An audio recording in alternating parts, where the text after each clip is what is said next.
right. Well, hello everyone. Welcome to episode 3 of the Adrian and Friends podcast.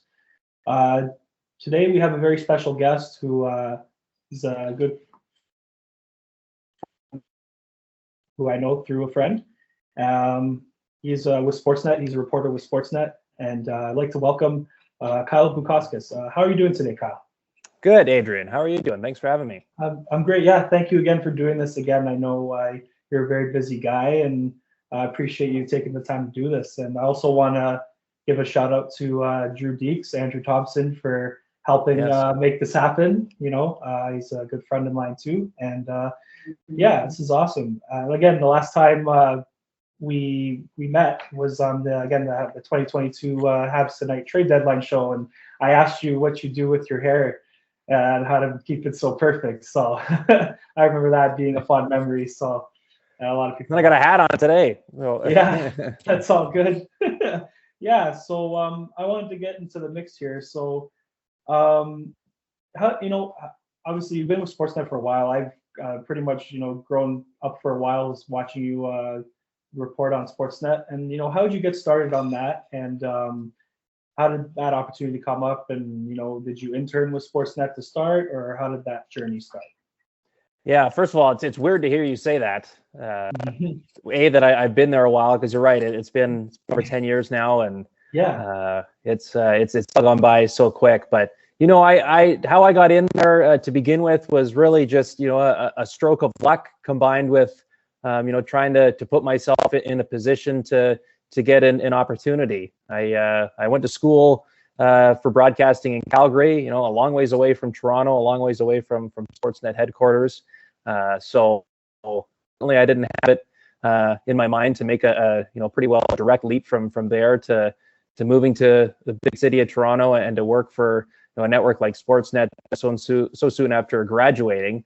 But there was a woman that was filling in for an athlete position at the time by the name of Lindsay English, and she was just there for the 1 year. It happened to be my last year there at school, and the position she was covering was the one that ran communications for the athletic department on campus, and so she was in charge of organizing, because it was the great thing there with the Trojans athletics program at SAIT, where I went to school.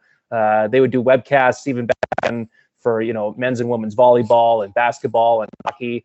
So friends, family that were not in Calgary, that couldn't watch the games live, could watch their son or daughter or friend or niece or nephew play their collegiate sports, and they needed people to broadcast it. So of course they plucked from the broadcast news program or those in the radio television department, and so I always had to stand up for those, and that's how we got to know each other.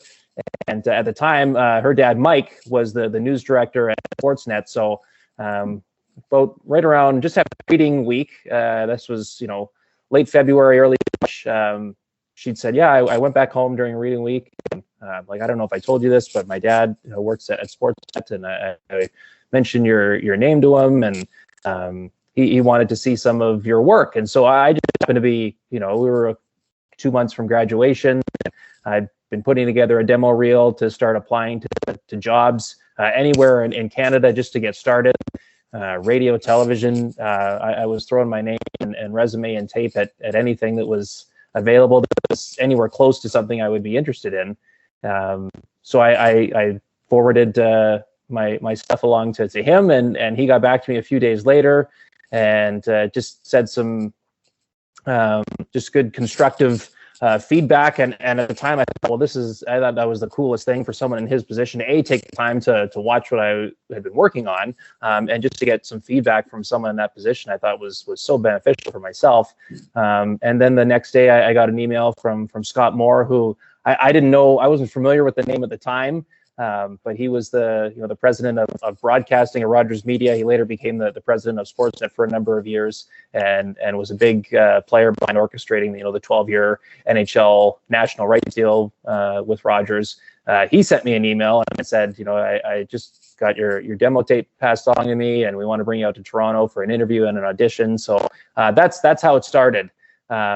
Just what a crazy series of events to lead to that, first off. But I always tell students or anyone who's looking to get into the industry. I mean, that only came because I put my hand up to do as many things as I could outside of the classroom.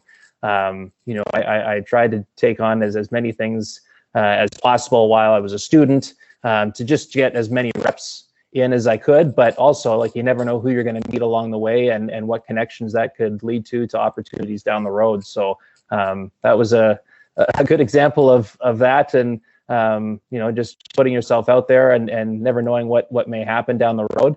And so that was kind of, then over the course of the summer, I kind of waited to hear, after going to Toronto for a few days and spending some time there, what was going to happen. And eventually, they decided they were going to take a chance on me. And I've been really grateful to have been there ever since. That's amazing. That's an awesome story. Like, one thing I know about, in the industry you are, and, in media and journalism is, sometimes you really have to put in the extra work like you have, right? And to sometimes to get forward like that, and there's to network and, do other things, right? So I think that's awesome. That's a very good story.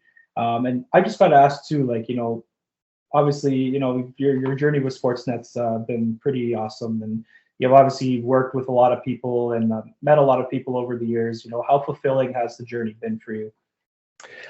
Yeah, it's been really neat to get a chance to, as you say, just work with some wonderful people that have taught me great lessons, not just about, broadcasting, but just about life and how to handle certain situations. And through this, like, I was 20 years old when I moved to Toronto. I had a second cousin whom I had never met before, pick me up from the airport that night when I first got in. That was our first time meeting. And he was incredible in helping me get from my feet from under me. But other than that, I really knew nobody in the city. And now you've got to find a place to live. You've got to figure out all those sort of things that come with it.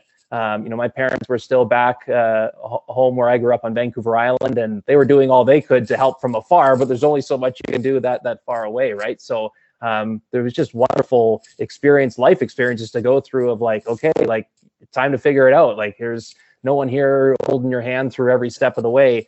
So those were, anyways, just some great memories to begin with, aside from the work stuff. But and then you get the opportunity to, do things like cover the NHL or working tennis every summer is such a thrill to do when the National Bank Open comes through, either in Toronto or Montreal every other year. Work on big events like a Stanley Cup final or the All-Star game or the NHL draft. Predominantly what my schedule has me doing is hockey, which is great. And just I worked with a producer for a long time, Shirley Najak, who ended up being an incredible mentor to me for a number of years. He had been with Hockey Night for decades. And so him and I working together every week, what a wonderful education in how to handle the business, how to handle certain things in life. And he officiated, I got married in the summer. He officiated our wedding. That's how close we became, right? So, thank you. But just sort of things like that, people you meet along the way. We want to work with a wonderful production team now week to week. Jeff Giordad, our producer, John Sapala, our director, Jason Murdoch, our statistician. He's been doing it for a long time. Ryan Zadebiak in our tape room as ISO director. There's just so many really neat people that you get to, are all working together to do the best show possible each and every week, and then through 4 rounds of playoffs at the end of the season. It's a neat. It is fulfilling in that sense when you get to the finish line at the end of a year, and as a group, you've done all you can to put on the best show that you possibly can, and to give the audience the best experience they can, which is they just want to watch their favorite team or the biggest game of each year. So you're never walk away saying we were perfect tonight, right? There's always things that you feel you can be better at, but that's what, what makes this so fun at times is that, each time you pick up the microphone and stand in front of a camera, you want to be a little bit better than you were the last time. And I think that's what keeps a job like this. Very rarely does it ever feel dull, because there's all different ways you can push yourself and push the team that you're working with. Absolutely. And what I think that's really great too. Like, one thing I do like about you because like I was watching the pregame show on Sportsnet on Saturday for the Habs, right? And I think you were covering the Leafs that night, and I saw your pregame show there and doing your reporting before the game. And I thought like you have a very calm demeanor, and I think that's a lot of people do like that. So I just wanted to give that compliment there. I think you do have a good personality for the camera, and yeah, I think you draw the crowd in really good. Just wanted to give you that compliment. That's incredibly nice of you to say, Adrian. I appreciate that. Yeah, there's times where I feel the opposite of that, but that's always the goal. I know it's just the feeling of I know outside of my parents and maybe my wife, I don't think there's anybody else that's tuning in, specifically to watch me. So I know if they have to put up with me for 30 seconds or a minute in and around the game that they really want to tune in for to see, I just hope I don't make them want to turn away. At least try to make it worth their while. No, so thank you. Yeah, no problem. And even I saw you interviewed Rod Brindamore, coach of the Hurricanes, before the game too. That was a good interview too. So yeah, I just wanted to give some feedback on that too. I wanted to ask you as well. I know there was that viral interview. I think it was a couple of years ago with Charles Barkley. I just wanted to say I was rewatching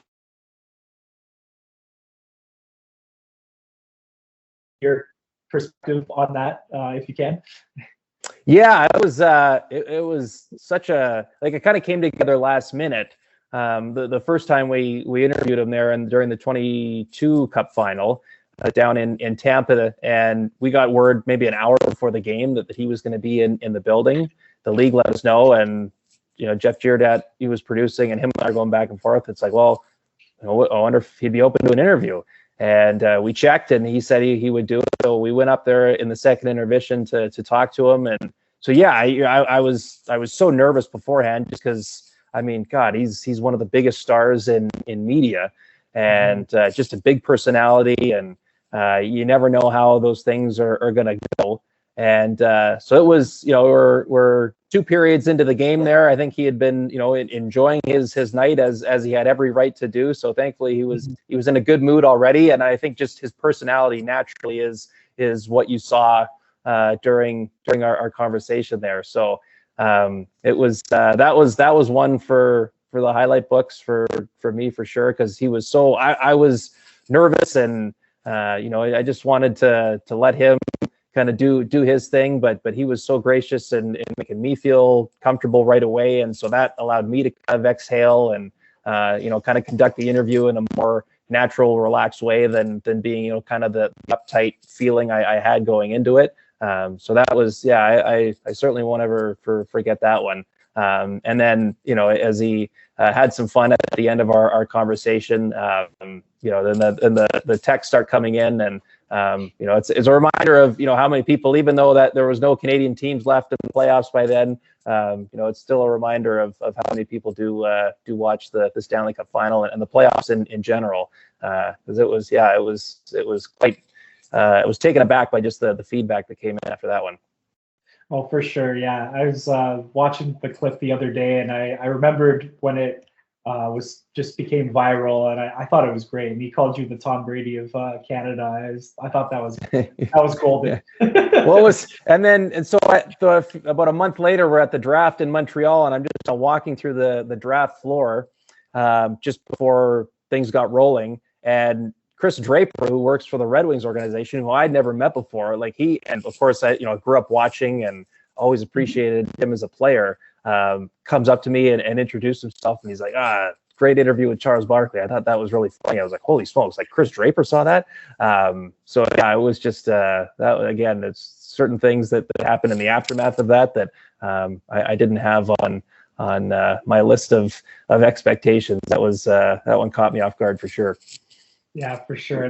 That's a beautiful thing. I love it. I wanted to ask. I was watching. I think it was your first time you were on our friend Andrew Thompson on his Drew Deeks show on his YouTube channel, and you were wearing an Anaheim Mighty Ducks hat.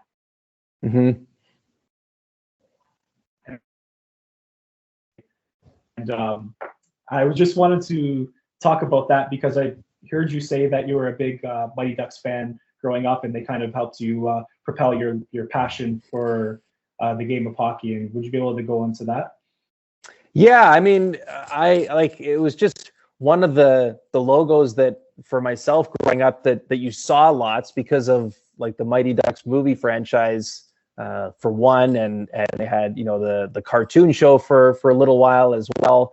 And it was weird. Like I grew up out west, and I never took to the Canucks. Like looking back now, like we were so spoiled with some of the teams we got to watch there every other night, year after year. There's so many great players from the West Coast Express days to, of course, like the Sedins and Luongo and Bieksa, who I get a chance to work with now. Like so many good teams, but I was never a fan of theirs. And for whatever, I took to the Ducks, the logo, the colors.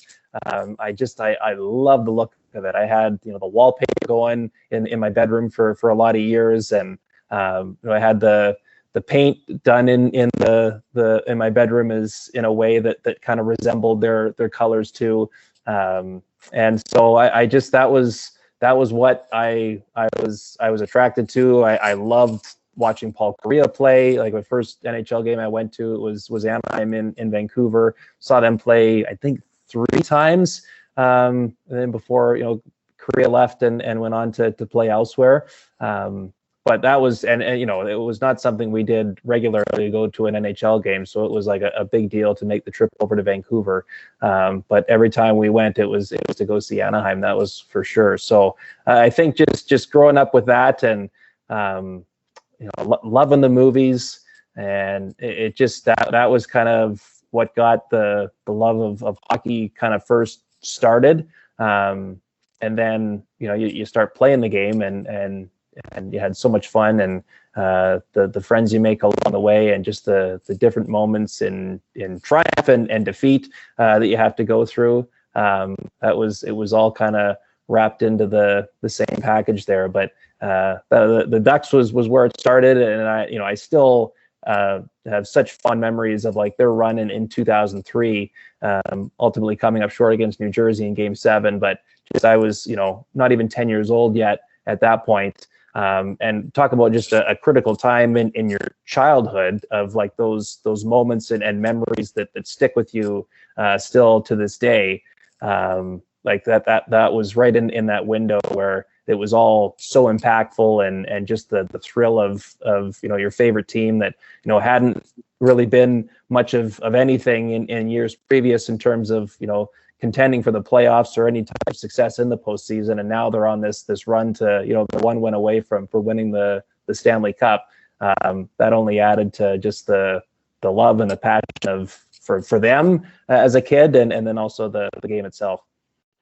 For sure, yeah. Like I got into hockey more like post lockout, so like to the 2005-2006 season. So unfortunately, I didn't really see much of the Mighty Ducks. I've seen more of the Anaheim Ducks with the new ownership with Disney and things like that. Post Disney, sorry. And I do when I started getting into hockey too. Like I remember seeing that logo, and I'm just thinking, wow, that is like the coolest thing ever, right? Like I thought it was the most superb thing. And even with the teams they had, like Timu Solani was one of my favorite players growing up too.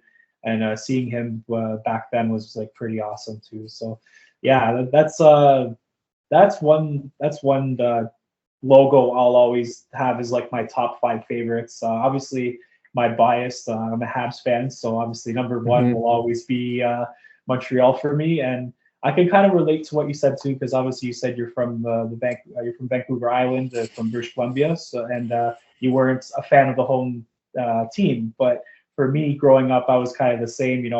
I'm here in Toronto. I live in the Toronto suburbs, And I grew up a Habs fan because my dad was a Habs fan growing up in Hamilton here, and there was a lot of Habs fans there apparently growing up. So, and when he was there growing up, they were winning, cups back to back in the 70s. So obviously they were very popular back in the day, right? So that's where I kind of got my love of the team for sure. So yeah, it's a pretty cool story, and I just wanted to ask you about that. So yeah.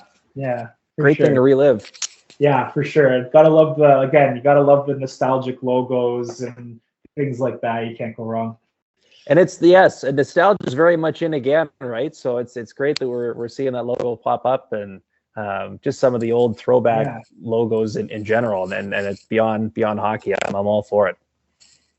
Absolutely. Like even like with the NHL, what they did with like the reverse retro jerseys, a lot of them, I think some of them I think some of the teams got a little bit lazy, but like some of them were like really well done. Like I think there was a few of them that were like they kind of didn't really put much effort, but then there's some that I can't remember off the top of my head, but there were some that were really good. Obviously I like Montreal's, I like Columbus's, I think there was another team too, but they have some pretty nice jerseys back then too. And I just wanted to change gears here a little. I just wanted to reflect so far on the NHL season. Who are your favorites for the Cup this year in each conference? It could be two team, like one in each, or whatever you want to pick. Yeah, I'll be honest. I struggle with the prediction questions, just because it's like, how can you possibly know? Still so much that can happen, but I understand the reason for why those questions come about, across all sports talk each and every year. But I really like, kind of where Carolina's at right now. If they continue to get goaltending the way they have been of late from Kochetkov, and with Freddie Anderson back healthy again, and hopefully he stays that way. They've been impressive. They've been knocking on the door for a few years here, just being one of the better teams in the league. But the playoffs roll around, and I was there against Florida when they lost 4 straight. They couldn't score. It wasn't because their team game wasn't up to par to be a team that represented the Eastern Conference in the Stanley Cup final. They just couldn't get the scoring when they needed it. And for the first time in a long time, that organization goes out and actually does a bit of sizable game hunting and landing Jake Gensel, and then a bit of a gamble in Kuznetsov, just because he hadn't played in a while, and you wonder kind of what level that he's at, and they're still working on it there. But I saw them in Toronto over the weekend, and then they were here in Ottawa the next night on Sunday, and you see like it just that's a confident looking group that did some adding that they knew was needed. And I think that there's just a different level with which they carry themselves there. So they're a team that really intrigues me. Of course, Florida, just because I didn't think they would still be at this level in terms of how many points they've accumulated to this point in the season. But they've been so impressive with just how hard they play, the edge that they play with. All of those things that can make such a difference over the course of a 7-game series. They look primed for another deep run. I'm really curious about, just to stay in the East for one more, and I promise I won't pick like 8 teams from each conference saying anybody can win. But like the Rangers too, honestly, like I've always kind of the last couple of years I've looked at them and thought, man, like they don't seem that far away, and it was a disappointing early exit a year ago in losing to New Jersey, but I don't mind the way they're going right now. Shesterkin seems back after a tough, I think, month of January that he had. But, he's come back from the All-Star break and has looked spectacular. So that's another team in the East that I'm just curious and look forward to kind of following here closely. And out in the West, like, man, it's tough. Like it's great that we're going to have, it looks like, 3 Canadian teams represented in the Western Conference this year. And who's got the best chance out of the 3? Man, it seems like Edmonton right now. I don't even know, like Vancouver's got a better record. But man, it's not like I'm not a believer of theirs, but They're going to be put into a situation that group I'm sure really hasn't kind of gone through before. They'll be the high seed going into the first round, and when adversity hits, how are they going to respond? I don't mind the fact that they've gone through a couple of skids here in the second half of the season to do a little bit of growing and problem solving as a group. But I just, you look at with how Edmonton has turned things around under Chris Knobloch and the zone that McDavid and Draisaitl, Zach Hyman too. Can they? The question every year is, can they defend hard enough? Can they get the goaltending necessary? I think that'll be the big question there. And then the other team in the West, I wonder about is Colorado. Like I really liked, low key loved what they did at the deadline, because they've got just an incredible top line there. Nathan McKinnon could win the Hart Trophy and the Art Ross this year. With them out there and Cale Makar and Devon Taves, like Sheldon Keefe in Toronto had that great line in January after Colorado went in there and beat the Leafs and said, when those five are on the ice, like that's not the NHL, it's another league. But once you got past those guys, it does get thin, certainly at forward. And I like the additions they made with Middlestat and Jakob Trenin and Brandon Duhaime, like just a little more bite and more depth to their top 12. So for those reasons, those are the teams that I've kind of got my eye on more than maybe some others. But every year we're always met with some surprises as early as the first round of the playoffs. So certainly there's going to be a few things that'll happen here in the springtime where I'll go, man, I didn't see that coming. But as it stands right now, those are the teams that pop in my head that seem like they've got a really good shot at doing some damage. Very well said. I agree with, honestly, I love what Colorado did at the deadline. The Middlestat trade, the old school 1-for-1 Middlestat for Byram. Again, that's a trade that benefits both teams, I think, long term. Buffalo gets another strong defenseman, on their blue line, right? And they can use some depth on their D. And Colorado, I've desperately, needed a second line center. Middlestat's just having a great season in Buffalo. I checked his stats I think last week and before the trade happened, and I was like, wow, this kid's playing well, having a career season, right? So I love that move for both teams. And I agree with Carolina. Honestly, the Kuznetsov trade could honestly be a steal. The fact that they only gave up a third rounder for him, and I know he had his his personal problems going on, and it seems that he's overcome them, and I think that's a beautiful thing that he's back and playing well. He scored a goal I'm pretty sure in one of his first games, and with Carolina, scored again against Ottawa on Saturday. Oh, there you go too. Yeah, he's maybe just a different a team, a different culture maybe is what he needed, but that again, Carolina definitely is up there. I do like the Canadian teams. Edmonton, again, their goaltending in the playoffs will get them, to the promised land.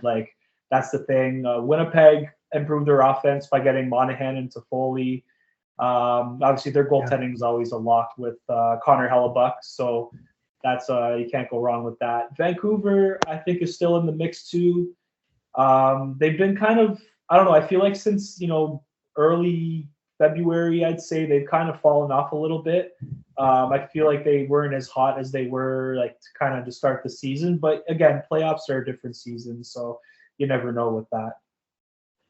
Yeah, and it's hard. It would have been hard to keep going at the clip they were at early on in the year, right? It was incredible the way they were racking up points in the first half. So they say I don't mind them going through a couple of rough patches and having to retighten things. But yeah, it's amazing. Like you mentioned Winnipeg, I didn't even talk about them. They're another team that love their deadline, love their goaltending, like the way their blue line's built. They've got a great third line.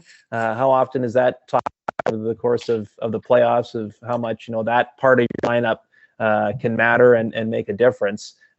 They just got a hell of a division to get out of. And I understand if you want to win the Stanley Cup, you're going to have to beat good teams along the way, whether it's early on or later.